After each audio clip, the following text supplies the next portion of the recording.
خبر شامل کرتے ہیں بورےوالا سے۔ عسکر علی جاوید کی رپورٹ کے مطابق ڈپٹی کمشنر وہاڑی مبین الہی نے کہا ہے کہ کسانوں کو محکمہ خوراک کو گندم فروخت کرنے کے لیے تمام سہولتیں فراہم کی جائیں گی۔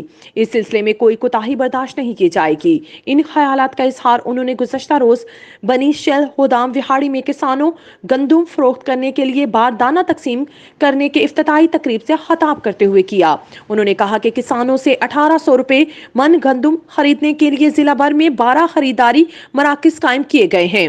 اس موقع پر ڈسٹرکٹ فوڈ کنٹرولر وہاڑی فروخت Shahzad, assistant food controller Vehari فروخت شہزاد نے رانا امتیاز علی اور دیگر بھی موجود تھے۔ انہوں نے کہا کہ کسانوں کی اور ان کی شکایت کے ازالے کے لیے کمیٹی قائم کر دی ہے۔ ڈپٹی کمشنر وہاڑی نے کہا کہ گندم کی فصل گزشتہ سال سے بہت اچھی ہے، گزشتہ سال والے مسائل پیدا نہیں ہوں گے۔ انہوں نے کہا کہ اگر گندم خریداری کے سلسلے میں کوئی بے ضابطگی دیکھیں تو اس کی مکمل تفصیل دیں تو اس پر فوری کارروائی ہوگی۔ انہوں نے خریداری مراکز کسانوں کے لیے انتظامات پر اطمینان کا اظہار کیا۔ ڈسٹرکٹ فوڈ کنٹرولر وہاڑی فروخت شہزاد نے کہا کہ گزشتہ سال کی نسبت اس سال گندم کی فصل بہت اچھی ہے۔